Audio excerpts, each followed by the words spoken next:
Hi and welcome to State 2 Fitness, the channel dedicated to helping shift workers get fitter, healthier and stronger. In today's episode we're going to be talking about 3 things that you should consider when you are trying to train whilst also being a busy shift worker. So grab a pen, grab some paper, hit the like button and subscribe to the channel. So 3 things are: number 1, frequency of training; number 2, intensity of training; and number 3 finally is your recovery. And all 3 of these things actually feed into one another rather nicely. So let's start with number 1, is frequency of training. I tend to train about 3 times a week as a shift worker myself, as I feel like if I train any more, I'm not giving myself sufficient time to actually recover between each sessions. As you've got to remember, shift work is actually quite stressful on the body.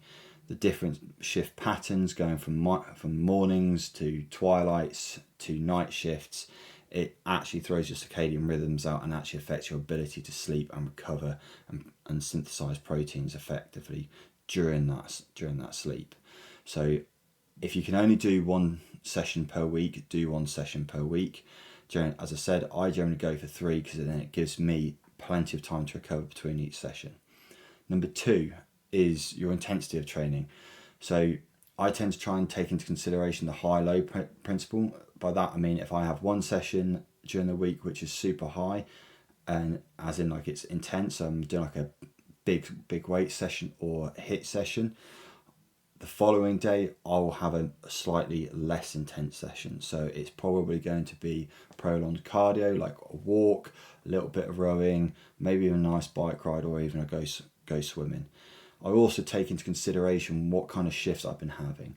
So if I've had a set of absolutely manic shifts, or I've just come off a manic shift and I'm feeling absolutely knackered, I will probably not do as an intense workout. I'll still do the workout that I had planned to do, but I'm not going to start chasing those numbers and trying to set PRs and set records or anything like that.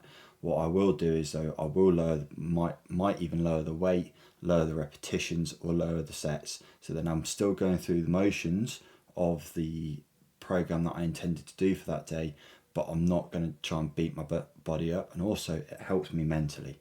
Number 3 finally is recovery. When I talk about recovery, I'm not talking about ice baths or herbal teas or slimming teas, or going for that 10k light jog after smashing out massive squat sessions. What I am talking about though is actually allowing my body to rest, and when I say allow my body to rest, I literally mean sleep. Things like sleep, resting in front of a nice movie, get a nice book, allow my mind to rest and allow my body to rest. So for example, if I come home from a busy night shift and I'm absolutely knackered, I will prioritise my sleep over the training session. So I will try and get as close to 8 hours that day, and then I'll train once I've gotten up and had a good meal. Okay, so 3 things to consider when you're training as a shift worker: frequency of training, intensity of training and recovery. Okay, if you find this useful, or you think somebody else might find this useful, like it, share it, subscribe to the channel. Hopefully see you at the next one. State 2 Fitness out.